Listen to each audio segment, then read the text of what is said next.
It's Wednesday on Your View. Welcome to the show. I am Murayo Afolabi Brown. As always, I have the ladies with me. Hello, Mariam Longe. How you doing? Hello, I'm fine, thank Published author. I remember today. How you doing? Thank you, I'm fine. Yesterday I was at my son's school. We had a parents-teachers meeting. And I just wanted to say that, especially to parents who may be thinking, should I let my child do that primary 6? I think it's important that you do, because apart from just the subjects and the subject that they do in class, they teach them a lot of life skills, you know, that maybe during the first to 5 years, they do not have enough time to put in the curriculum. But in year 6, they take them through many trainings, rigorous talks and things like that. And I feel that it's important that a child who is just maturing to the next stage to go through that, you know, training is very important. So if you're thinking about it, primary 6 is an important stage for the child. Thank you for that, because many lesson teachers, they're always like, please don't wait from primary 4. You can't go from primary 5 because they'll be telling you and pushing. I mean, I used to hear of one that used to try to put her pressure on the parents. I don't worry, I can get your child to pass by primary 5. You know, we have to learn that. Listen, take your time. There's no not just alone, because the children need to be emotionally ready for that. How are you doing? Nice belt.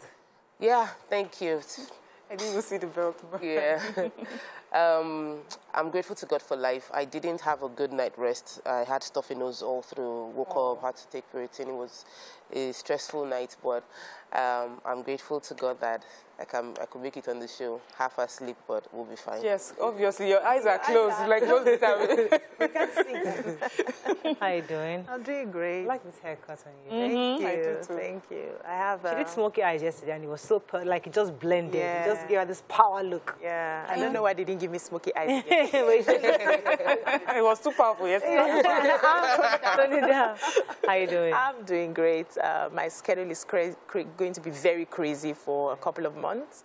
I usually enjoy having my afternoon naps, but right now, for 2 months, I'm not seeing any nap happening. So I have to find a way to readjust. I'm still in that space where I'm readjusting. Okay, I'm not sleeping in the afternoon. How many hours can I get at night? But then you realize that the husband will come back. You need to eat with him, gist with him, talk with him. You know, the days you don't do that, he's looking at you like, which work did you even do today? I'm telling you. So, but I'll have a husband that likes time. I'll get used to it. Yeah, mine does. Mine does. You have to be there. I want to travel. I'm tired. Please do. I don't know, but it's just a lot of all this processing, documentation, depends on where you go. There are locations where there's no stress. Yes. Oh, really? Dubai is Visa no stress on arrival. at all. Yeah. Dubai, I don't want to go to Dubai because I Where would you like to go? I just don't know. Go in Europe. Okay. That's if you're going to Europe, You have to do documentation. Be careful, Sha. You know Russia and Ukraine, they're fighting. She's not going to I want to go to Monaco or something, just somewhere different, you know. I think I'm ready. And you can go to Egypt, not Egypt. What's this other country? Morocco. Morocco is beautiful, and there are lots of packages that they have for. Yeah, so I think I want to travel now. I want to travel. You're ready. I'm ready. Oh, shit. If you're holding me down this way, but I'm ready to fly. Yeah. Let's go on a break. When we come back, we go to the front pages of the paper. Stay with us. We'll be right back.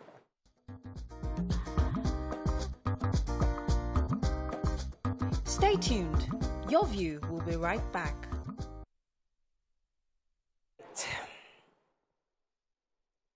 We're going to start with the nation. Terrorists release photos of 62 train attack hostages. Zenith wins Nigeria's Best Bank Award. Nigerians shun 30 million doses of COVID-19 vaccines. Governors seek halt to $418 million Paris Club fee deductions. ASUU frustrating negotiations, says federal government. DSS warns of attacks on worship centers, relaxation joints, and infrastructure. Okay, which story are we starting with? Yeah, I'll take the picture story. So yesterday, many of us saw pictures of the pictures that were released by the terrorists that attacked the Abuja-Kaduna train almost a month ago right now, today. And there were about 62 of those victims that were captured in the pictures. There were about 4 pictures. They were grouped into 4 different groups. We saw women, children were there, the elderly were amongst them. And it's just, you know, sad to see. This particular one, a lot of people noticed that they had like wrappers to cover where they were. And many people were saying that because the last time they posted pictures, we saw a lot of people were guessing their location. And so they're thinking maybe these terrorists are thinking, you know, they're reading our messages and hearing what we're saying and probably did that so that it would be harder to try to trace them. But the report in The Nation just, you know, tried to remind us of what happened after the attack, and that we remember the MD of the Bank of Agriculture that was released. He had said that they took them from the attack location to another place, many kilometers away in a car, and then from then on, they walked through the forest, and they stopped at different camps before they got to their final destination. And they had medical personnel to help take care of them and everything. So I guess this is the terrorist way to say that these people are still good, health-wise. Yes, we can see that. But they're putting faces, and they say, we know have to faces to this attack. We know you now see the faces, and you can see how urgent it is to get them out.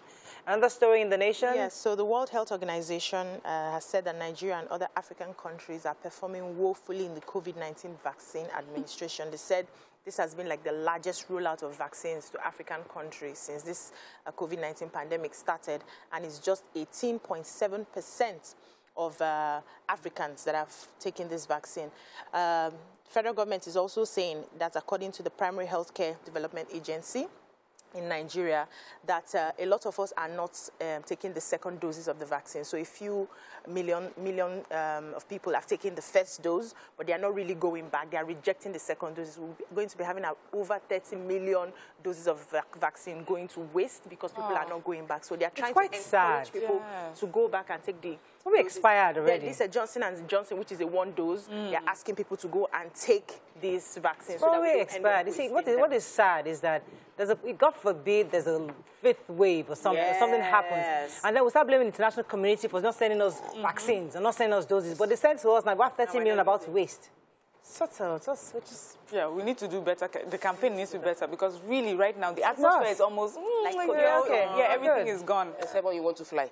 They will not tell you to wear those masks by force. Please, PDP has now started their screening. As I did not have any story to take, I'm going to take PDP story. I was actually going to take it. Yeah, I was actually going to take it, but go ahead. Go ahead. Okay. No. The only part I'm taking is about the screening, about the list of people that are going to be getting screening. I know another story carries the fact that they've jettisoned any form of zoning and it's now free for all. But this is talking about the fact that screening has started. Yes, 17 aspirants are going to be going through the screening. I don't know, there are a bit silence about, I thought at the 17 people, all of them paying for the tickets, they've all paid for the tickets. What are the questions what are they trying to find out during the screening process? Those are the questions I'd like to hear, but all they just said was screening has started. Oh, okay. Well, I'm smiling because I'm not going to tell you the story I talked about. This is not the story. I'm like, okay, well, yeah. Go ahead. Okay, well, so I was going to take the story in The Nation about the fact that the 36 governors are trying to get the Federal High Court to stay the execution on payment of the $418 million to consultants for the Paris Club refund. So I think this is supposed to be paid to consultants from the states and the federal government consultants who have been owed money. So they were going to deduct $480 million. I'm wondering how much exactly do we owe these consultants? But so they're asking the court to please stay action on that and not allow those money to be released to the consultants for now. But it's just bizarre that can consultants actually be owed that much? Yeah. Let me move quickly now to presidency. Obi's camp protests as PDP dumps zoning. Screening begins on Friday. Ogun Governor Abiodun declares support for Osinbajo presidential bid. Nigeria's others woefully lagging in COVID-19. We talked about that. Lagos businessman battles Osun Prince, Osun Prince and wife over ₦6 million diesel deal. Super TV CEO court stops bankers cross-examination. Imo explosion, relatives absent as victims get mass burial. Ogun Morgue's worker cuts off corpse's head for 50,000 naira. Yes. So I have that. I'm almost done. Economic crisis worsens as forex inflows fall by 9.58 billion. Clearing agents kick as customs reintroduce revaluation, which we talked about yesterday, next week. Okay, yes, Miriam, you're going to start with that. A mortuary attendant. His name is Kushimo Lukman. He was working at Mabod at Okeyidi Abule Oloni in Abuja-Kaduna, and he was arrested by the government-owned government-owned security outfit, Social Orientation and Safety Corps. He had the allegation is that a body was brought to the mortuary, a young boy who had died of kidney disease. Parents came, he helped them, and they buried the child. And after they had left, later at night, he went back there, exhumed the body, and severed the boy, the head of the corpse. Thankfully, one of the security operatives was there, and they caught him red-handed. But he did not even give it up. They fought until that security operative overpowered him before they were able to arrest him and get that head from him. He said that a particular chief had asked him to bring it for. He said that the head was requested by a certain chief, Ifa Lonishe, a.k.a. Lanroe, at the rate of 50,000 naira, and it was to be delivered to a designated point in Abuja-Kaduna. Nigeria, not even dead bodies are safe. So anyway, thankfully, he's been arrested by the police. Oh, this is so pathetic. I've heard quite a bit of this kind of stories, but this is a bit too gruesome. Yeah. Just for 50,000, he doesn't want to release the head. He was willing to fight. It's bad enough the child dies. It's bad enough there's a boy, a little boy that died. You were even involved in burying that child with the parents. You must have seen how sad it is. It's about humanity. It's about our feelings. It's about compassion. I was going to talk quickly about the zoning. So PDP, obviously, they're likely to dump the zoning idea. They're saying that they're going to go for consensus candidate. Although Peter Obi's spokesperson was saying that it's completely unfair, you know, to actually, I think it was Mr. Valentine Obiano was saying, he's a media aide for former Governor Anambra State, was saying that the party's decision, although it's going to be supreme, but it would be injustice if the Southeast was denied the presidential ticket. And from what it all is looking like, they're going to have a meeting next week, Wednesday, where they're going to decide. And one of the spokespersons for the party was saying, Ologun Agba was saying that, listen, he was recalling that there was a time where a former president, even though they had zoned the ticket to a certain region, he still ran for office to test his popularity. That even though they don't do zoning, the fact that everybody constitutionally allowed to run for office will be allowed to run for office. And if you still want to, if the Southeast candidates can still run, want to run and test the popularity, they should go ahead and run. But either way, they're going to follow the Constitution, which allows that every single person who is competent to run for office. Another story in Punch. Yes, so Justice Yetunde Adesanya of the Lagos High Court, sitting at the Tafawa Balewa Square Tuesday, dismissed the attempt by Chidinma Ojukwu's counsel, you know, the Super TV's mother. It's been in court, and there was one of her counsels wanted to bring to witness some account officers in conjunction with his account balance at the time that he died. But the justice said that they are not supposed to. They have not sworn an oath. They cannot be witnesses. They can bring exhibits, can bring the papers, and it will be admitted as exhibits. I think about 2 bankers from one of these banks, I think GTB, brought the papers and it was admitted, but they were not put there as witnesses for the case. It's been adjourned to the 28th of April. Have a story in Punch? Yes, I want to take the Lagos businessman story. So, you know, the way supplies happen, a businessman, Tony Fine Country, Tony Fine Country, has accused an Osun State business couple, Gogunade and Ademiluyi and his wife Fumilayo, of defrauding him of 6.6 million naira. So they asked him to supply them diesel. Right. Oh, okay. Yeah, he supplied them the diesel.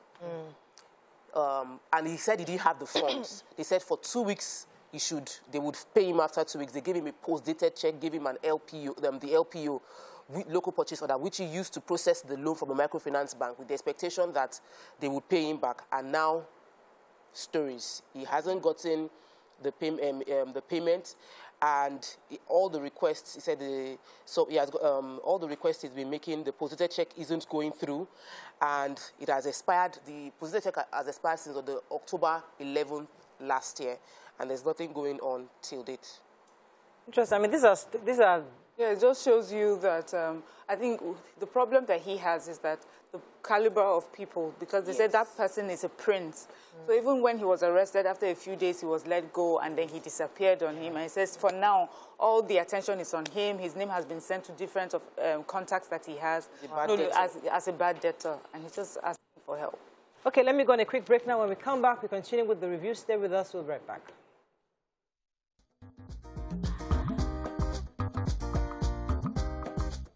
Stay tuned. Your View will be right back.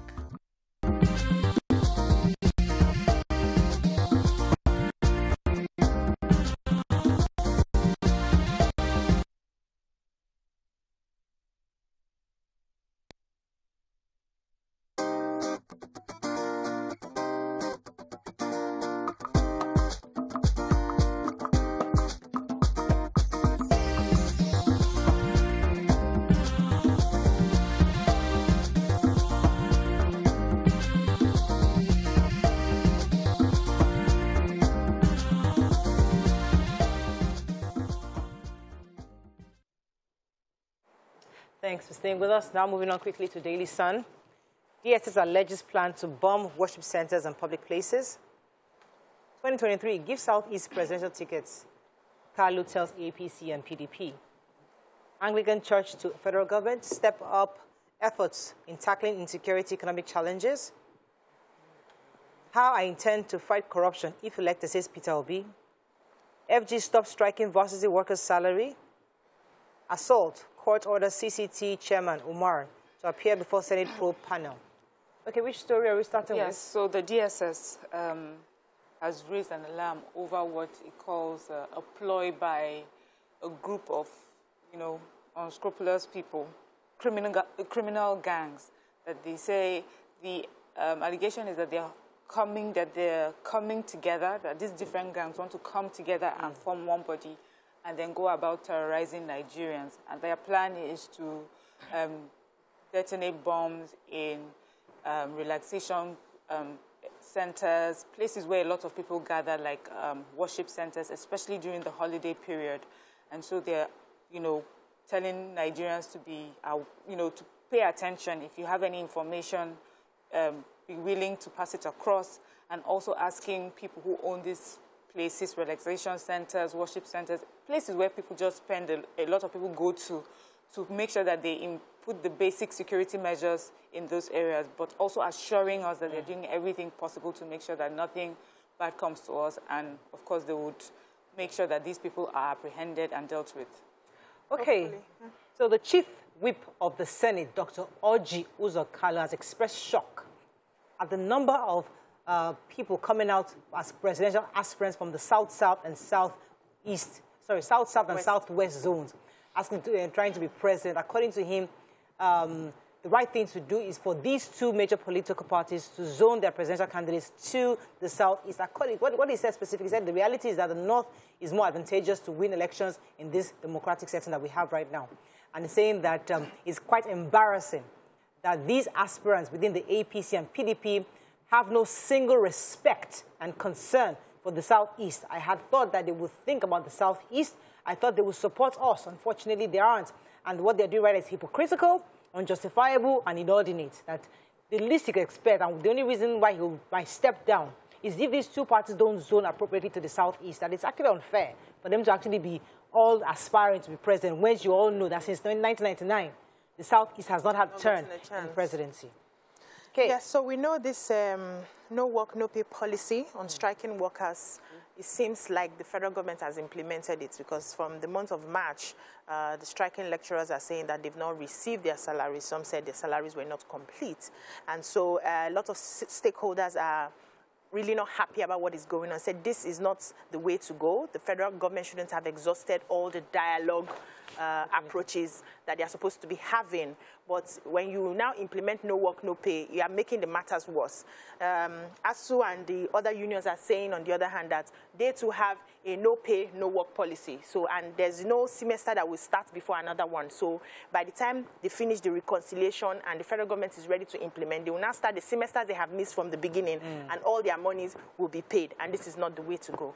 I really don't know what to say. I want to really take the Peter Obi story. It's been doing the rounds, consulting with different stakeholders across different states. So he was speaking specifically in Osun State, and he maintained that he has an approach to fighting corruption. Says we must vote for integrity. That sounds like I've heard it before. I know. So I'm really not, I wasn't so moved. But when I heard the way he broke down how he wants to fight, he said they should ask, based on his track record in Anambra State, that if the person in charge, the leadership, isn't corrupt, that, and his immediate family and everybody around him knows that they should not approach him on anything corrupt, it would trickle down. That 70% of corruption starts from the head. He also mentioned how he left 75 billion naira in the coffers of the state. He wouldn't have done that if it was corruption. They've investigated him several times and they found nothing. He didn't give anybody land. He did not bribe anybody. And the system within his place, he supported innocent by buying 1,000 vehicles and paying up front to support the businesses. That he said the insecurity challenges we're facing in Nigeria right now is born out of the fact that a lot of people are unemployed. And that if we get people good jobs, we would reduce the number of people resorting to crime. So he's telling people that votes for someone who has track record. One thing he also said, I was really interested, vote for somebody who can walk. Who's ready to walk? Who can enter street 6 a.m. in the morning till... Check what is happening. You know? Moving on quickly now to Vanguard. Storm over plots to draft Jonathan as APC... How did I miss that story? I didn't read it. Storm over plot to draft Jonathan as APC flag bearer.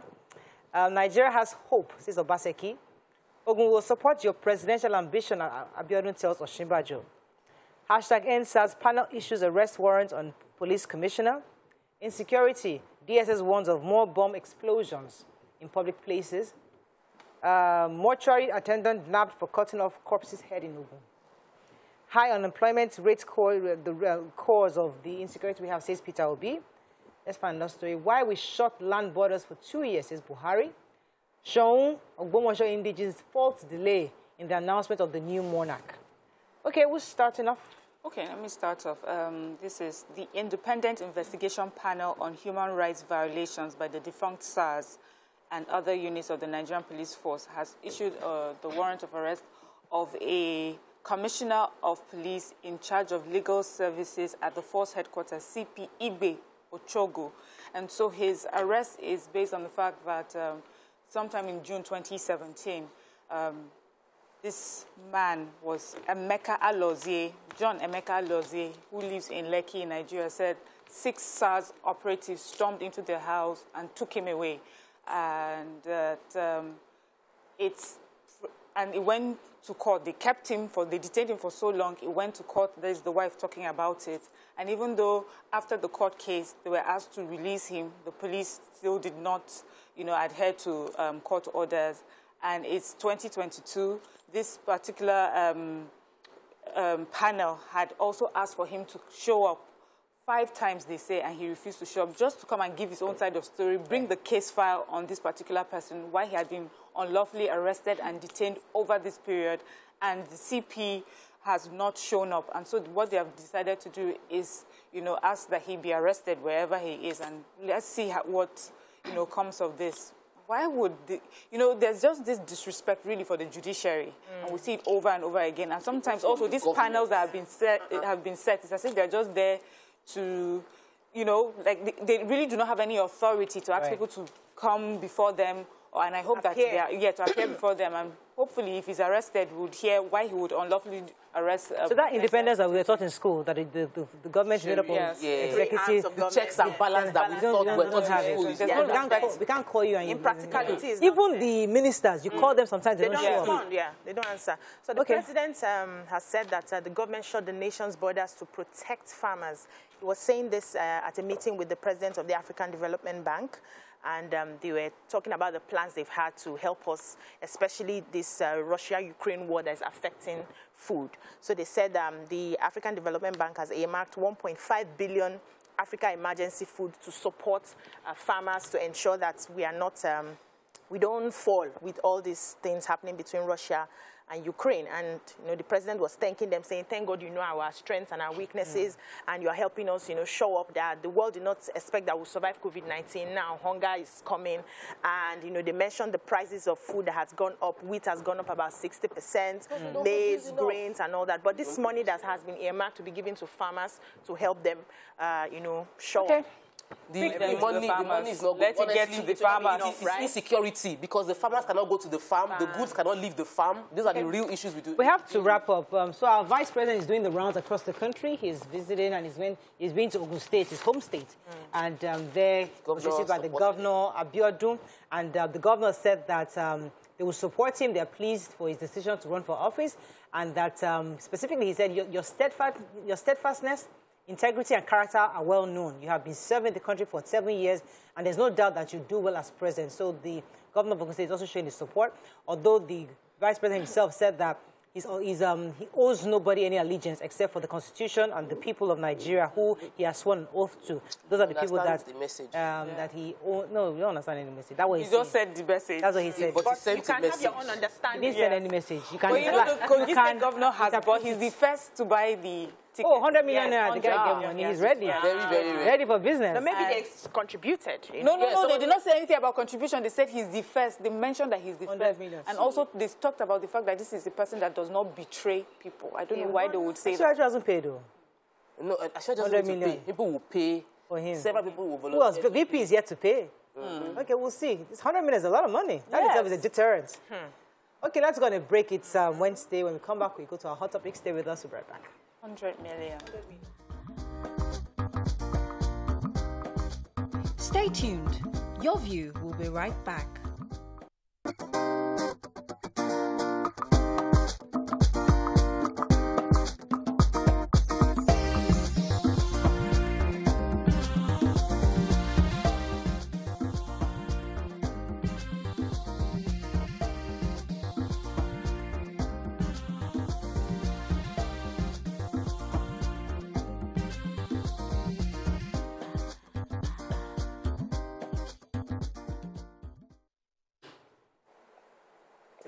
Thanks for staying with us. So, we're discussing this morning, 1 month after the train attack between Abuja to Kaduna that claimed the lives of quite a number of Nigerians, and also others were kidnapped.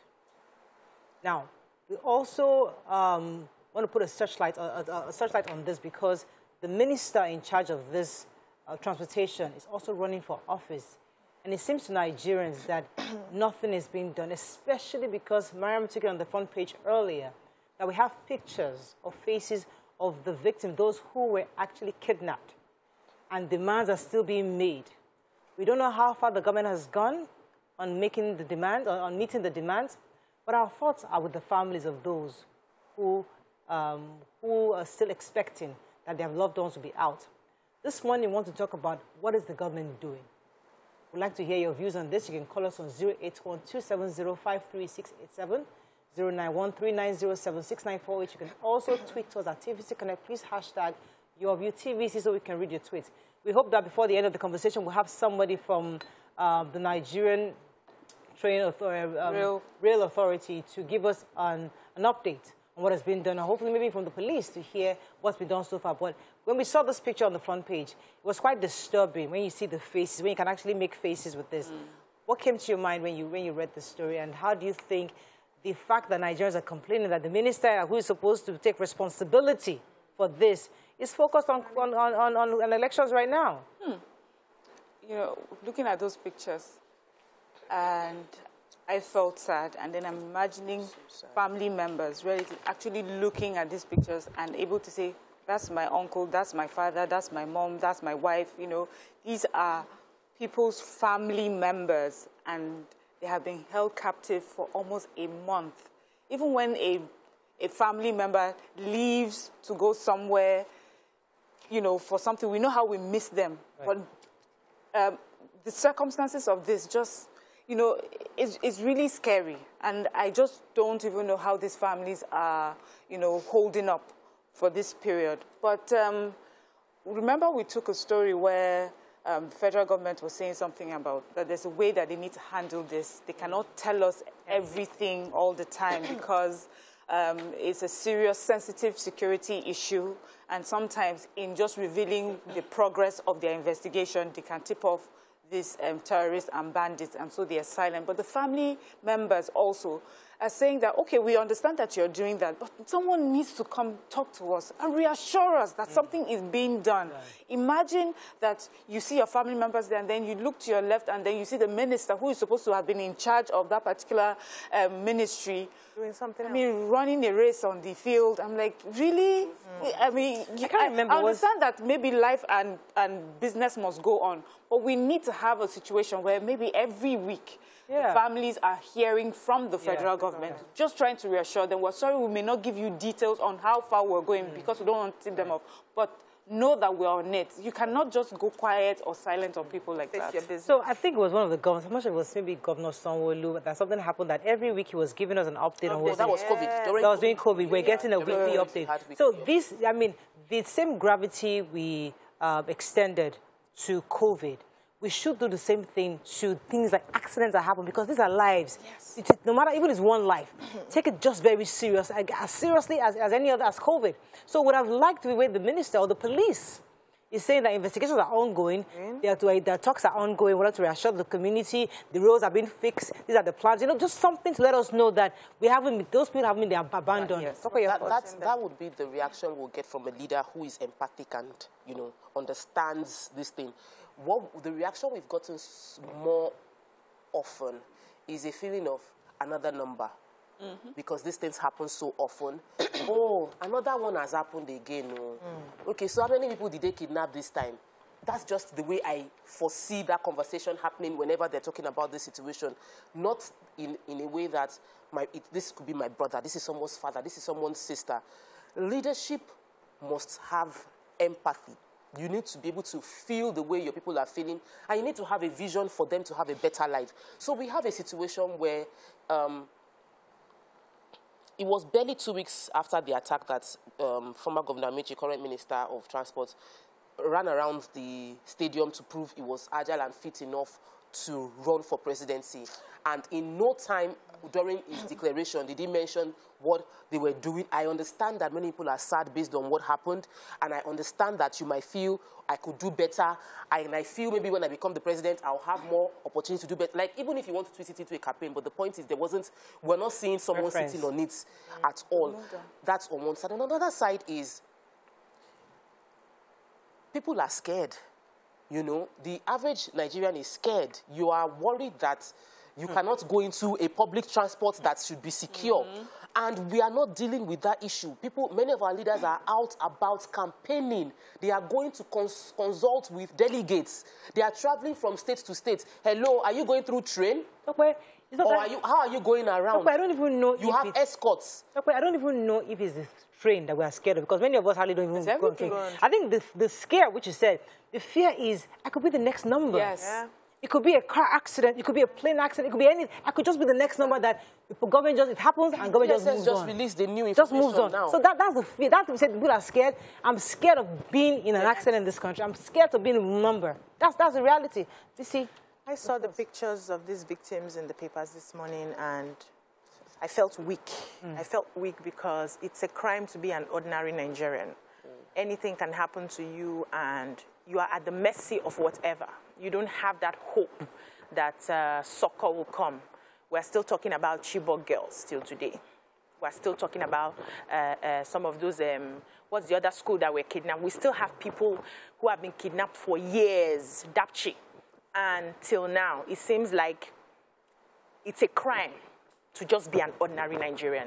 And that is why people do whatever it takes to just take them from this level to that level, no matter how they want to get there, because they have looked around and they have seen that if anything happens to you, whether it's sickness or you don't have healthcare insurance, anything happens to you and you have a disease that costs millions, that is the end. You become a beggar automatically on television, and you are asking people to contribute just to. So the average Nigerian life is not seen to be respected.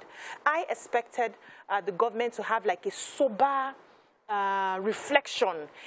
When you know that you have failed in your primary responsibility, which is taking care of lives and properties, you don't come out with a bragado kind of, I'm still able to do my job. You cower. There's a way you talk. There's a way you talk to the people. And remorseful. Yeah, you're remorseful because you know that for whatever excuse that you give, you have failed in this and you are working towards making it better. But what the body language that I see is, life needs to go on. Yeah. Politics is around the corner. Let us do what we want to do. And when I was reading the papers this morning, I saw the family members of these people. They were lamenting, said when they saw the pictures, some of them could not eat. You know, they were feeling for this. Some of them, they already have ill health before being kidnapped. So they don't even know what is going to happen tomorrow. All right. Where are we? Let me take this call from Chief Bright from Owerri. Good morning, Chief Bright. Are you there? Chief Bright, you're live. Hello? Hello, sir. You're live. Go ahead, please. Hello, sir. Yeah. Go ahead. Good morning. Thank you. Yeah. Yeah. Good morning. Good morning, ladies. Good morning. Volume. Yeah. Yes. Since we are discussing.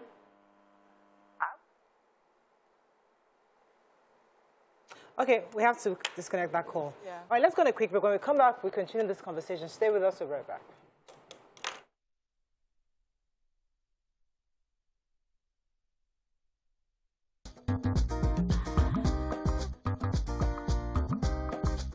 Stay tuned. Your View will be right back.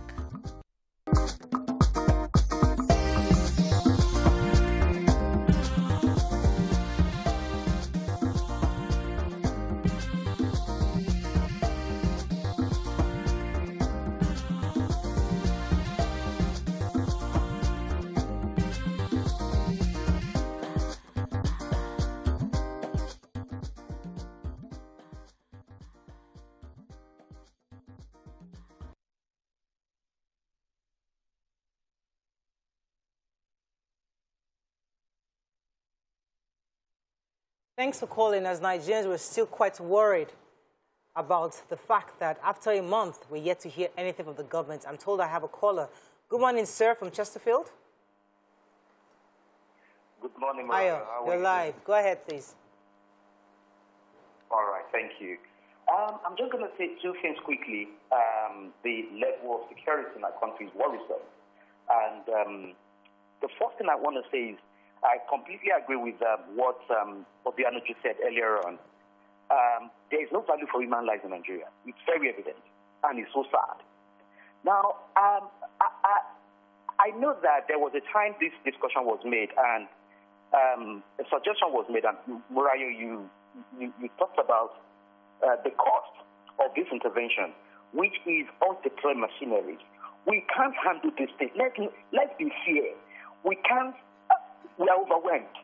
We can't handle the present security situation in Nigeria. And I think that machinery deployment will help. Let me take us back to 2015 when Jonathan and our current president was contesting. There was going to be election in February. And it was postponed for 2 weeks so that we could settle security issues in Borno State. Within 2 weeks, we took 17 local governments back. If you remember. Now, after that, we had no development any longer. Is it because of our selfish motive and intuition? Is it because there's no political will to fight this thing? That's one. Secondly, guys, I believe that 2023 is another great opportunity ahead of us. And we all must play our part. We must get our PVC and vote. I'm up for voting next year, even though I live in England. But I know that I have families, I have friends in Nigeria. Not everybody would come out of the country. Even those of us that are out of the country, there's no place like home, let's be honest. Right. Thank you very much, Ayo. Miriam, I mean, this is Ayo lamenting, obviously. Yes, you know, he said 2023, and really, the point I was going to make is that the way politics is done in our country is such that it does not matter if you messed up before. You can just confidently and boldly run for office again. If it were any other country, I mean, just the fact that you know you'll be quizzed on how you performed is enough to scare you away from wanting to run. Because what track record? Yes, what is your sense. Good? What's your track record? How was this and this and this able to happen during your administration or while you were in charge of a particular ministry? Just that, just the fear of those questioning would scare you from showing your face. But here it does not matter. We would give all sorts of excuses. We would say we're part of an administration, but we promise you we'll do better than the administration that you were part of, that you're an influencer in, that you were an advisor in. So what expo are you keeping that you're not sharing with your principal right now that can help the country? Waiting to keep it till you come in. So we need to, as you know, our last caller said, when this time around, we need to ask the right questions. We need to let them understand that we're not just going to put anyone, but only those we believe can do better. Thank you, Mariam, because I think this is quite profound. Maybe sometimes when we have this kind of topics, And I worry that we're just lamenting. But sometimes we need to lament to remind Nigerians that we need better leadership. Yeah. Yeah. You know, we lament of this, we talk about these things because it's a reminder that who we have, that the fact that you have a track record of a train that you recently bought and was attacked, and we're yet to hear anything progressive from the government. You should cover your face. Yes, so have the But the fact that you have the audacity to actually come out again, it shows that we are secondary in the minds of these politicians. And this is a good reminder for us. Let me take this call that I'll come to you, Tokwe. Kelechi, good morning. Are you there? Good morning, ladies of the You're live. Go ahead, please. Okay.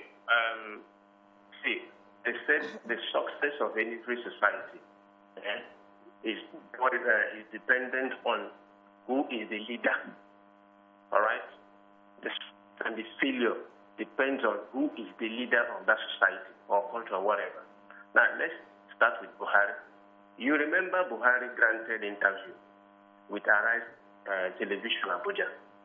He was giving an economic statistics of his own country, published by a government agency, Bureau of Statistics. Our president said that, I do not know where you get that statistics. All I know that everybody should go back to the farm. Which farm will go back to? Farm where Boko Haram and bandits don't take over. That one is aside. Number two, you all know that there's one presidential hopeful I listened to with a show that was during Easter. That is the only man that has spoken the truth about Buhari. He said that Buhari, his name is Duben Kachuku. He said that Buhari is technically checked out. He said ever since he did that brain surgery, he said he has become mentally incapacitated. Okay, all right. So I didn't know there was brain surgery. But there was a point that was made earlier. I think I don't know if we can touch on that. The fact that I lost my train of thoughts. Go ahead. Okay, so we were discussing the fact that the effrontery of our leaders to view a track record of many challenges and still feel they can do better, buy the 100 million naira form and sell us a vision that they will do better than what they've done in the past 8 years. Or someone who's under his watch, there's been several ASUU strikes, several issues. And then he comes out and says the track record is the one where I was a governor for a short period of time many years ago. So in the past 8 years, we should just delete it from our minds or... Thank you. Let me move pause you for a second. Because what I was trying to say earlier was that what Kelechi said, that it starts from the top. Yeah. So our president himself should have done something about this train. Either you sack somebody or we reinstate somebody. We know that if we see your body language, that you are taking it serious, but he just keeps quiet. I remember the body language time, but we said it, that time we called it the will, political will, having the political will. But we, as of now, I think most Nigerians understand that there's no political will because it's obvious when a the presidential team could excuse why a sick person convicted of corruption should be released and pardoned. That already shows you where the political will is leaning towards. And we should realize that anybody, for me, anyone associated with this administration is suspect. If you at no point saw the handwriting on the wall to say, I want to step away from this, it will smear my name. If you are a man of integrity, you are so honest, and you saw the way things were going in the country, you saw the way things were being mismanaged, you saw how people are being kidnapped, schools are not safe, train is not safe, and you still remain in the association, and you now want to say, I'm going to solve the problem if you vote for me. You are suspects. Fantastic. I think what Mariam said is so apt. So if you're a member of the APC today, and you saw Buhari quiet all through all this disaster and not saying much, and you've not been able to give him a solution. If you have the answer, now you have the answer. It's the same administration. You should have given your guy the expo since. Let me take this call from George. George, are you still there? Oh, I think we lost that call. So for me, the fear now is, when bandits come and they take people, terrorists, Boko Haram, sometimes we find out that they are asking for money. So they'll ask for money, give us 100 million, 200 million, and then you negotiate, you break it down, you reduce it, and the government finds a way to pay the ransom and releases these people. Now, what we have in this case is not money they're asking for. They're asking for their commanders who have been arrested to be released. Plus money. What sort of, plus money, what sort of conversations are they going to be having with the government now? What sort of consensus will they get to? Because these people are adamant about releasing their commanders, or they will not release the people that they have. Or probably, I don't want to go to the worst case scenario. So this is the time where I don't know if there's anything like a pause in, especially for the security heads. Anybody who is in that sphere right now needs to put their heads together and find exactly what they are going to do about the commanders who have been incarcerated already, what they are going to do about releasing these people, because before we hear now, we hear, we've secured release, we don't want to tell you what has happened, and the commanders disappear from office. So the matter is not a simple, from prison, it's not a simple exchange money, collect people. It has gone beyond the physical needs to now how they want to keep their programs going.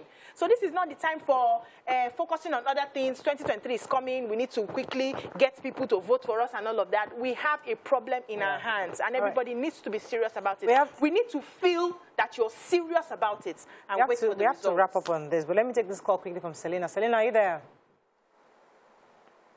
Hello, good morning. Hello, good morning. You're live. Go ahead, please. Yeah, sure. Morayo, see, I oftentimes would define leadership as one who have mastered himself. You can only lead people when you have lead yourself. I said that this government, anybody that is part of this government, this failed government, shouldn't even think of contesting in next 10 years election. Yeah. And I keep saying it. Somebody will say the vice president will do more when he's elected and all of that. If he has resigned when things were tough and go home and come back to say, now I know the problem, I'm coming back to ratify it, I will personally vote for him. But for the fact he's part of this failed 7 years and he's coming back to tell myself that he's ratifying it, what magic do you want to do that you didn't do in 7 years? Thank you so much, Sterling. We have to wrap up on this, but I think the summary of our conversation so far is the fact that this administration, or obviously many Nigerians feel they are failed in certain areas. And because of that, if you're a part of this administration, meaning you're a minister, you're elected office, there's not time for you to come out and say, well, I can solve the problem, because you didn't support your principle in solving this problem. So if it was another climb, as Miriam had said, you will just hide your face. You are the outgoing, become outgoing. The fact that you want to run again is like you don't care. You don't think that Nigerians will look at your track record of what you've done and what you've not done to decide if they're going to vote for you. No, it's quite saddening, or even more sickening, that you think that we would totally overlook what you've done in the last 2, 3, 4 years and just remember that, oh, it used to be former this and former that. That's not going to happen. You know, let's go on a break. When we come back, we'll bring in another hot topic. Stay with us. We'll be right back.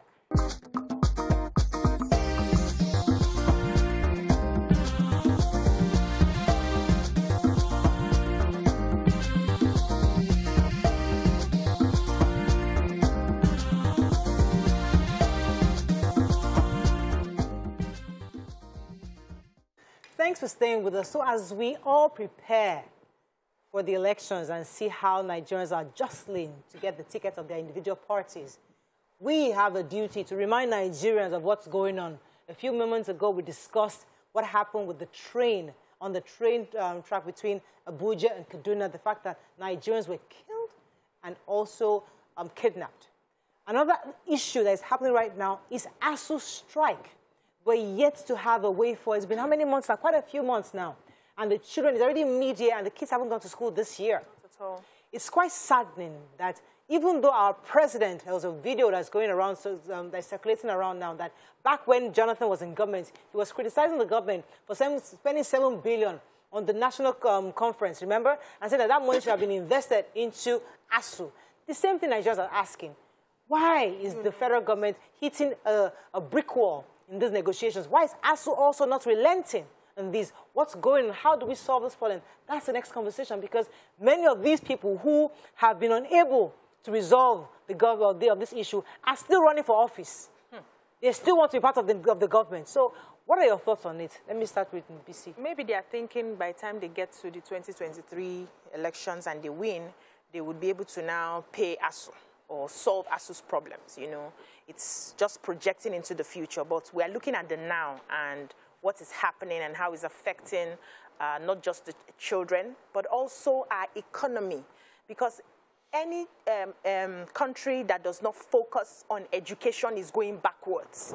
We have had over the years where there's this plan to put a certain % of the budget, the federal allocation budget, on education. We are not even meeting close to what has been recommended by international bodies. We see countries that are doing so well in education, putting certain percentages to fund education. Quality education is expensive. We can't keep, you know, lying to ourselves and getting everything for quality education. The government needs to do more. We don't see that, and we are projecting into the future, which is 2023. God will help us all. But the problem now that I see is this lack of one person or one party trying to step down or, you know, reason with another is what I don't understand. It's been a back and forth, back and forth. They will talk about the payment platform. We want IPPIS. We want UTAS. The ASUU is insisting that is UTAS platform that they want to use. The federal government is saying, we have tried this. We have done different tests, vulnerability tests, and yet this cannot meet up to standard. And this party is insisting. They've talked about money. The federal government will come out, according to the Minister of Employment and Labor, will come out and tell us that they have paid so and so billion for revitalization, and yet ASUU will say we have not received anything. So I don't know who is lying to who. I don't know who is planning to step down. Now the minister, according to the papers today, said his job is not to be the one to enforce the agreement. His job is to bring the parties together as a conciliator. And so after that, there's nothing he can do but to present what they have proposed. ASUU is relenting. They have stopped payments. No work, no pay policy. As we're saying, no pay, no work policy. So, I don't know. My point is, I do not know how we can tell ourselves the truth. Why are we in this matter? Okay, so because both parties are denying their agreements. Okay, so they are both parties. Yes. But one is a boss and one is not, right? Yes. So, you know when you have a marriage, you say both husband and wife are fighting. They are constantly at loggerheads. At some point, when you keep hitting that brick wall, somebody has to step down. Yes. So they'll say, oh, because he's the head of the family, just you as the wife step down. Sometimes, oh, because she's your wife, she's the weaker vessel in quotes, step down for. Somebody must step down for one of the, either the husband stepping down for the wife or the wife stepping down.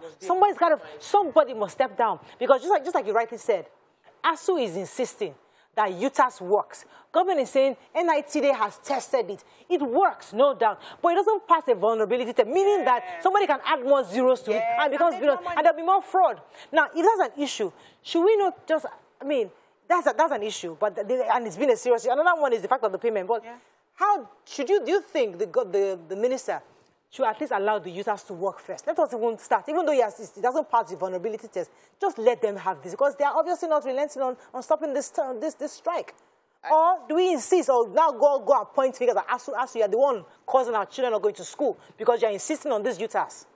No, ASUU there isn't just one issue. Yes. If it was just UTAS alone, we can understand. It's not just one issue. I see grandstanding, you know, and I see... I see grandstanding on both sides. Both sides are thinking you should go down, you should go down, you should agree, you should agree, you should compromise, you should compromise. In between all of that, students are at home. And that is a major issue. I see a group of people in our leadership who don't feel for the people. You know, it still goes back to it. It's about empathy. You don't feel for the people. You don't understand. You're not wearing the shoes of people. You're not even thinking you're not trying to even imagine yourself. So most of our leaders, let me not say all of our leaders, most of our leaders don't have children in public universities. With that in mind, you cannot understand what people are going through right now. Number one. Number two, most of our leaders don't understand the economic implication of all the issues of moving children abroad and putting them in private university. Because if they do, they would realize that we are on a journey that would not in any way profit this country. If you don't take education seriously, they are being educated by what you don't want, and they will become the crime that you're seeing right now. So our leaders don't care about our educational sector. They pay lip service to the change they are claiming they want to put there, but their actions show otherwise. And most importantly, we need something drastic to make the change that we desire. Of course, ASUU is not innocent 100% in this place. They are not, but I see the ASUU people, and I see a group of frustrated people that are tired. Like, we are tired. If they had opportunity, they would check out. So, I had a conversation with my husband recently. He was born and raised in Obafemi Awolowo University. He was telling me that all his life, like, he never saw electricity go out. Like, till he was, like, maybe, like, 15 years old. They went out for, like, maybe 2 hours, and they were screaming. Like, the whole place was such a beautiful campus that the paths were clear, the bushes were clear, the lights everywhere. He was just telling me the stories. He went there recently, and he was crying like a baby. That this is where I grew up in. Everywhere was the bushes. There's no maintenance. There's no money to maintain the libraries. Everything dilapidated. So, because you didn't go to OAU. No, you didn't go to school. You didn't go to school. You don't appreciate the value of what OAU stood for. Used to be. So for somebody who went there, will now become we understand that we need money to fund. So aside from the UTAS issue, there's still money for infrastructure, money for revitalization, money to pay teachers, money to arrears. So the school has the entire educational sector. Infrastructure-wise, everything has totally dilapidated because federal government hasn't prioritized education. One quick thing, most of all our politicians, like most of them, proudly say that they went through these schools. Yes. Most of them, we've had former governor, the minister, Fashola, he would say that he never studied abroad. He only went abroad to schools to teach, to contribute, homegrown. They went to University of Nsukka, they went to UI, all of them went to Nigerian schools. None of them can send their children to Nigerian schools. Because they have killed what happened? So is that priority that we're talking about? Yes, ASUU might have their own issues, but the federal government too haven't shown priority to this. As regards ASUU's demands, they are valid demands, and I believe that whenever there's an agreement between parties that, especially it seems that the federal government is constantly being accused of not just playing its part, or you have an agreement and then you turn, or you pretend you had the agreement and you move on, the time to make payments or whatever it is, you just disappear, you don't say anything. Yeah. So we have that, but we need to also look at the other party, all of us, the universities as well. What have the universities been doing to generate revenue? What have they been doing in maintaining the infrastructure they have? What sort of, when monies are being sent to universities for infrastructure, because we know of issues like that, is the amount of money sent, is it used in the university for research, for maintaining infrastructure, for developing, our courses and things like that? Have we been playing our own part too, apart from government's inefficiencies? In what ways are we raising people of value that understand the importance of what it is that they have right now? I know many times we talk about money, but sometimes I feel that it's just the least creative and the easiest way to handle anything. Sometimes there may not be money. There are places that do not have as much money in the economy. There are countries that do not have as much money in the economy like we do in Nigeria. But they understand how to make it work, where to channel these monies, where to put our energies and our effort. We're raising many Nigerians one-on-one, even though they are not part of government. When you sit down with them, we have lost so much of our values. We prioritize the insignificant. We celebrate things that are material, that are not important. When we used to there used to be a time you would celebrate someone who is a lecturer or professor in the university, and people would dedicate their lives to making sure that they give their best when it comes to, the students. But now we have people who, we're constantly talking of lecturers that are giving grades for money or grades for sex and things like that. And I know that we want to all dump it on the floor of there's not enough money. But the truth is that the money is just one part. The major thing is really our values and how we look at different things. We need to start thinking differently. The universities and the federal government now, the conversation really should be, government says it's broke. Right. And to a certain degree, we believe, because everything in our country has fallen. Yes. So what government and ASUU need to think about is, okay, what can we do for ASUU right now so that ASUU can be independent in raising revenue in some way? Yes, for their schools. We need to run these universities in a way that they can take care of themselves.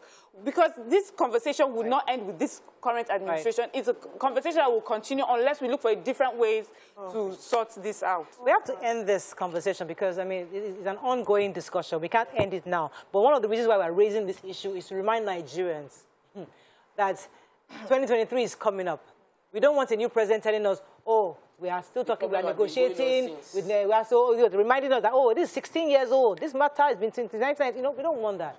We want people who have, who if you're in this government, as I said it before, you are in this present government, and you're running for office, please reverse, because you have not solved the problem, and you're already asking, that is in front of you, and now you want to run again. Please, just don't even think about it. Let's go on a quick break. When we come back, bring in our guest for today. Stay with us. We'll be right back.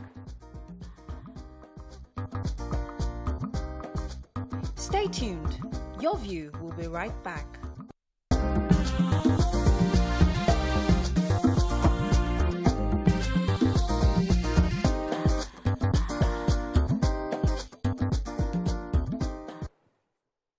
Thanks for staying with us. So aside from all the lamentations that we often do, Wednesdays we like to celebrate women that we love. And today joining us is a seasoned legal practitioner with a master's degree from business school in Netherlands, a chartered company secretary, also a recipient of the 40 Under 40 Nigerian Legal Awards, and many more. Welcome with us, Adewumi Alode in the building.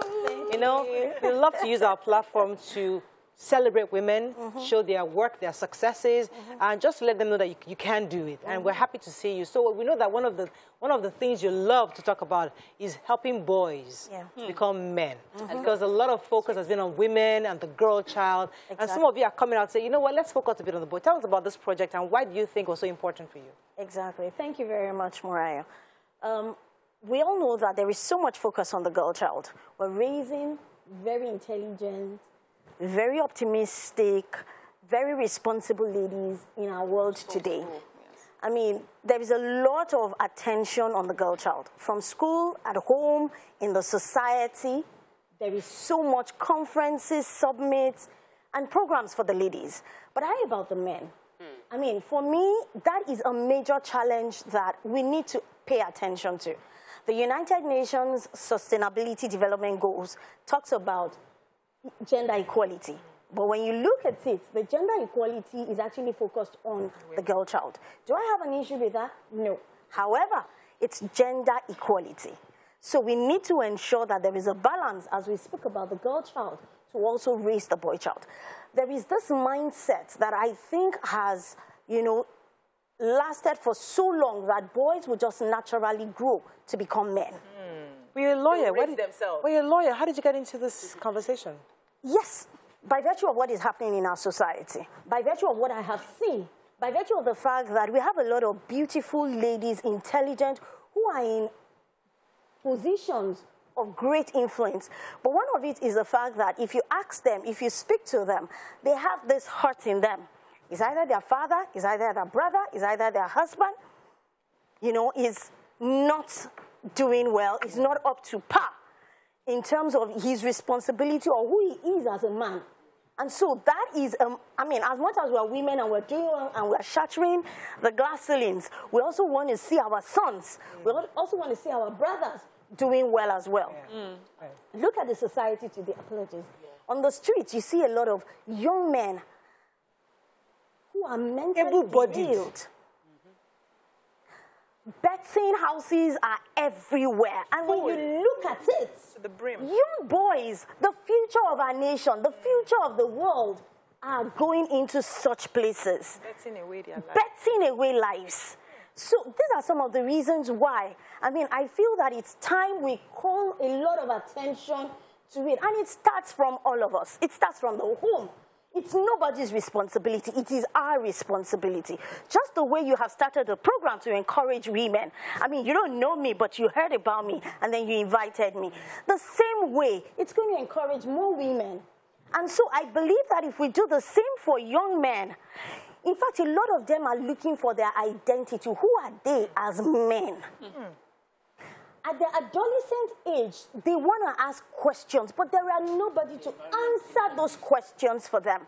Who do they see? They see the stars, okay, who are famous by virtue of entertainment, but is that all that defines a man? Is it the financial status of a man that defines him? Or is there much more? So what is my purpose as a man? What is my goal as a person, as a man that I am becoming? So I'm happy. I always enjoy conversations around boys and men because I only have Boys to men. I'm a mother of boys, you know. And I feel that there is a huge opportunity because when we raise the children, they have to marry men. Our girls would marry what kind of men we did not raise. So they will now have to manage and deal with the result of our not paying attention to them. But I want us to, in delivering value to our audience, what are the key character, key values that we should impute into our children per time? And I want to concentrate on the men. What have you seen as a struggled boys face, that the characteristics that can help them overcome those struggles as we put it in them early enough? Very good. Thank you very much.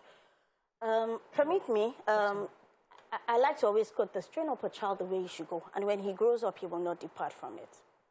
There is also a scripture that also says that when you sit, when you stand, when you eat, when you sleep, speak to them. Now, just the way you speak to a girl child, you will grow up to become a mother. You will grow up to become a wife. You need to do this. We need to also communicate with the boy child as well. The expectations that he will grow up, he will marry, he will work, he will live in a society, he will lead, he will take political positions. That's deliberate. So, what is expected of you? You need to talk about it every day. Wow. That discussion is not a one-off. You are a boy.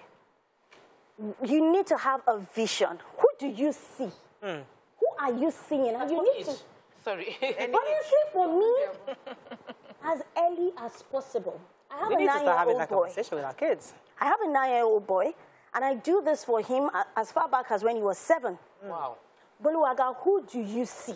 Who are you? Who can you see in the future? And so we chatted it, and then I pasted it in his room. And once in a while, I will call him and say, who do you see? And sometimes when he misbehaves, I also call it out again to say, who are you seeing? You are seeing a responsible man, a responsible father. There was a day his father went out and he didn't come back on time. And, you know, he was a bit worried. Oh, where is daddy? I want to see my dad and all of that. And I said, father's work. That is what your dad has gone to do. He works to provide for the household. And that is what men do. So remember that your dad has gone out to work and to pay our school and to provide for us. So we need to have that. I mean, we have everyday issues that help us to discuss it. With the trend that happened in the last month or this month, you know, I mean, how many of us, we've talked on social media, a lot of us have chatted on social media, but have we spoken at home? Have we sat down with our children? Hey, somebody's convicting me. To tell them that, what do you think? You have an adolescent young boy, man, and have you asked him for his opinion? What does he think about what has happened? What is his perception about women? Have we asked them so that we can help adjust their mindset, perception about women? That women are not your competitors. They are your helpmates. And you guys can grow together. You can see a woman at work and do not feel threatened by her progress. Yes. I like that. Now, I used to think that, I may be wrong, correct me if I'm wrong, that when it comes to modeling, yes, please. Children model after their kind. And so, you know, when we have this conversation with girls, it's the women that champion it. I'm the one that is reminding my daughter, you have to take care of this, you're a girl, you're that. So when it comes to boys, even if I tell him, which I do, I think it will be best if his father takes up that position because he will listen to, this is my kind. It's easier to relate. How are you collaborating with men to pass this message to young boys? Thank you very much.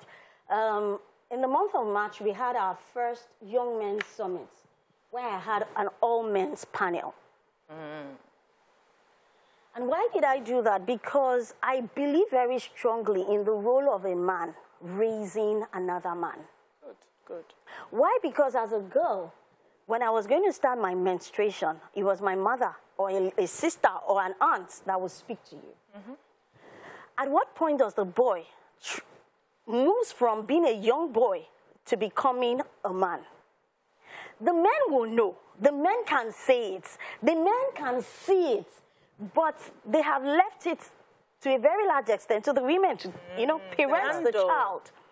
But when a boy knows that I have a platform to discuss with my father, they hear a lot in school. Yes. And that's where they learn a lot about who they are as boys and men. But if fathers truly, you know, take up this responsibility of speaking, yes, and also tell them, and thank you for this question, because let me use this opportunity to say that a lot of men, because they have missed it or they have failed in one angle or the other, they feel that they are not man enough to even speak to their sons. Wow. Because I am not the financial breadwinner of my home, it means I have totally failed. Having goosebumps. Same here. And because I have totally failed, who am I to speak to my child? And so the responsibility stays with the woman. To do everything. But I am here to tell you men, and if you're listening to me, that financial responsibility is just one of the many responsibilities you have. And please, to the women as well, if you have a man who is not financially good enough to take care of the home, he has other good sides that you need to help leverage him on. leverage Amplify. on. Thank you. Can I hug you? You need to amplify. Well done. When it comes to boys, when I think about it, and I feel that boys are being raised by their peers. Yes, please. Yes. A girl child, I mean, I feel that our generation is trying to do different, but a girl child, she knows that she must wake up early because you have to get food ready for your family when you get older. A girl understands that she needs to keep her environment clean. She understands that she needs to groom herself if she wants to get the attraction of the man that she will end up with. But the guy is just born and allowed to be, and then when he gets to school or gets to that age, his peers will now direct him on what to go. A man is.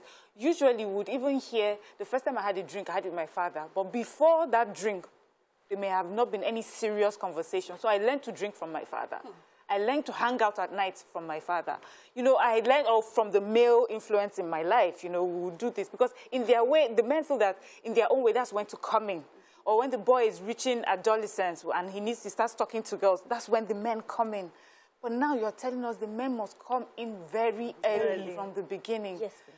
And many families will tell you that they're struggling with that now. Fathers do not. They'll tell you, my father didn't raise me that way. We hardly spoke. When he appeared in the living room, we all disappeared. Yeah.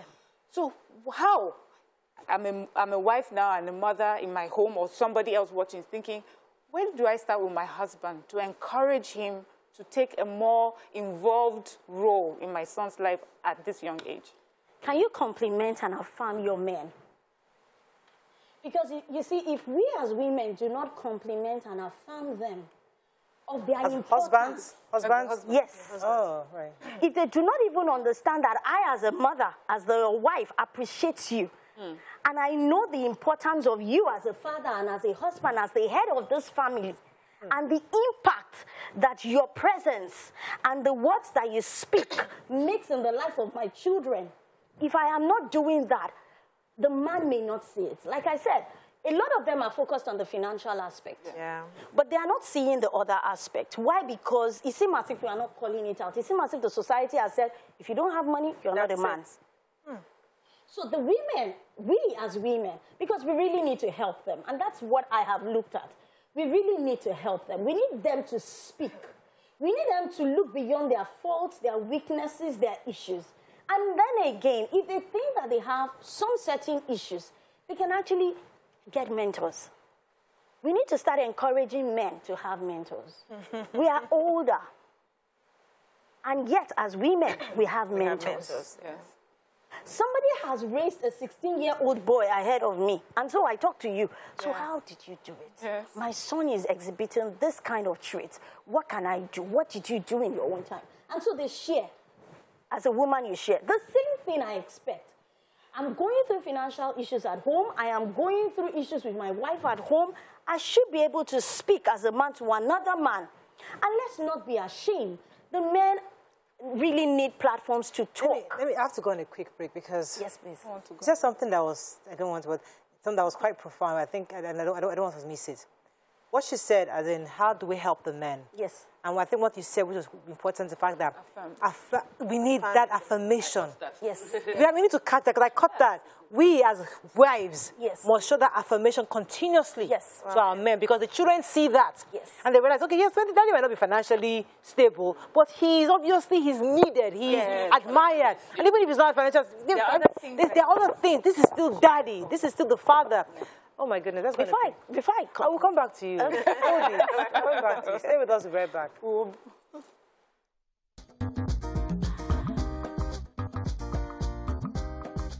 Stay tuned. Your View will be right back.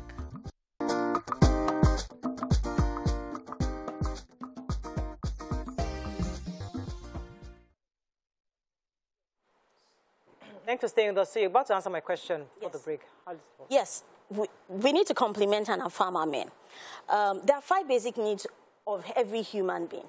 One is the physiological, which is the basic needs of every human being. Shelter, food. But we also have the emotional needs, the self-actualization needs. We have the safety needs as well. Men need to fit in not just into the financial, but into the safety, the emotional, the self-actualization, and, you know, the self-esteem needs of. I heard the story of some girls. Their father was an alcoholic. Now, that is not to say I'm in support of that. But years after, the daughters actually said, they heard something about their dad, and they said, that is the best father they ever had and they would ever have. An alcoholic. And when they were probed further, they said, our dad provided us with safety. He provided us with emotional stability. He provided us with self-esteem. He gave us every reason to chase our dreams and our purposes, and we did, and here we are today. We are proud of him. Yes, he had his challenges, but obviously they weren't seeing his challenges. They saw the good side of him. They saw how he related to them. Exactly. And so it takes me back to this. We need to stop saying, oh, he's a drug addict, or he is not meeting financial needs, or there are many. That's just more, one of the roles. Out of the 5 roles. He's saying this on this table for a long time. That doesn't make him, it's just one role. It's just one. Recently, I dropped a note on my Instagram page, broken crayons still color. Sweet. And someone, also responded. And what do I mean by that? He said that there's a friend of his who has a son who has actually derailed. And the man is really, really feeling bad about it. So what can he do? I told him, I said, you know what? Broken crayons still color. You need your friend to start affirming that boy. There must be something good about that boy. Sure. He needs to focus on it and call out that greatness in that boy. And from there, they can then walk through the other challenges he has to be able to become. Because we have a little time, there's a question I wanted to throw at you, because, as you're talking like this, like you're piercing me in different ways. I'm seeing all the things as a mother I could have done better. There's something that I do subconsciously, and it's while you were talking, I was trying to think to myself, what am I doing? My daughter, I constantly try to get her in the kitchen to clean, and I try to get my son to do the same thing, but because he just doesn't do it well, sweep the floor, Michael, sweep. He doesn't sweep it well, and I give up. Or he doesn't watch play, and I give and just move on. I just let Elizabeth just do it, And then right now, I'm so used to calling Elizabeth that I forget to always call Michael because he just doesn't do it right. But the truth is that I'm supposed to make it equal so that they see that they are equally responsible. But now, and it's not a girl's job. But I just fall into that trap because it's just easier calling the girl. She just gets it right. How do we not fall into that trap? How do we do it? First, I'd like to quickly clarify something. Raising domesticated boys does not mean that they are responsible. Hi. Please. Oh my God. Hi. Let's get that very clear. Say it again. Say it again. Cook, clean, wash. It does not mean that he's responsible. Responsibility goes beyond being domesticated. We are women, we cook, don't we? We sweep, don't we? We wash, don't we? But beyond that, what does it mean to be responsible? To take ownership. Responsibility. To be accountable. To know what to do at the right time. to know that this is what I am expected to do per time. I have a vision, I have a purpose, and I am working towards it. I may fall, I may have challenges, I may have difficulties, but I'm not going to stay there. I'm going to rise, and I'm going to, you know, get help. To follow through. To follow through. So please, I mean, I've heard a lot about this, raising boys and talking about cleaning, housing. It's just one of the many things. It is not it. Madam, even that's one thing.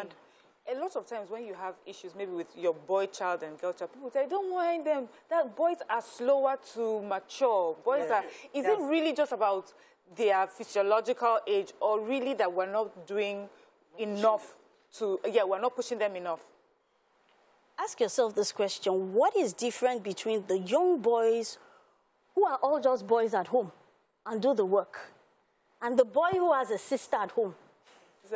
And the sister is doing all the work. Because my children are sweeping. You have gotten your answer.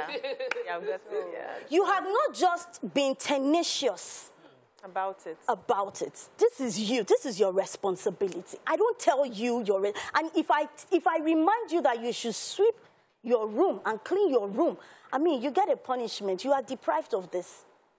So he needs to own. It's not about. We need to be tenacious about it. We need to call it out for them. And let them know that it's just one of it. It's the beginning of it. It is not the end of it. Thank you, ma. You know, what I see most times is we use the men as the end of punishment for boys. So when you misbehave, I'll just report it to your father.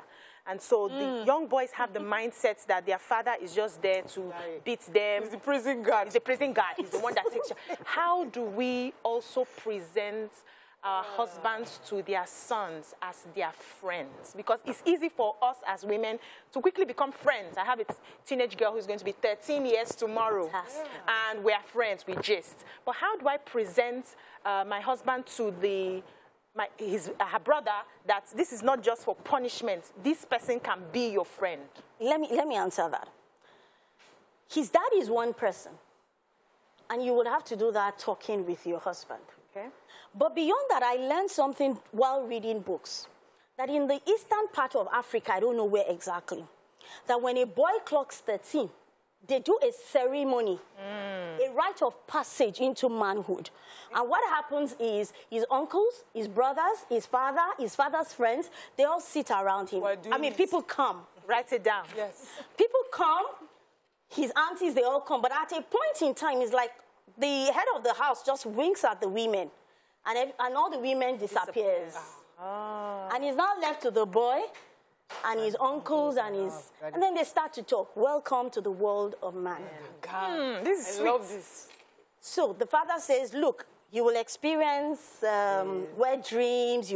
We've all experienced it. It's not a new thing. You see, this is your uncle. He used to smoke. He was a stupid man. But now he's back. He's back. Oh, he's not back because... Let him tell you that there is nothing in that smoking. Good. So people share their failures, their experiences with him, and then they tell him, look, whatever you hear outside, you have people in-house to confirm and check it with. This is deep. So you cannot afford your peers to teach you outside. You have this When pride. you have this, who have gone ahead of you, who have been 13 before. I am 40. You are 13. So I have been 13 before I became 40. Time has gone. Time should not go. Time has You're going to come back on this show. 56. We have to wrap up. But We'll bring you back. We have to come we have back. to. If we have seen you before, we would have brought you quickly at 10 o'clock at halftime. I'm so sorry. Sorry. Thank you very much for joining us. We love you. Thank you. We'll support this. The ladies will be happy to support this. Any wages that have conference going on, we'll talk about it. We'll just push it the best because we have to get this message out there. Yes. Thank you. God bless you. Thank you so much. Wow. Hey. Oh, shit. We're going to have this conversation.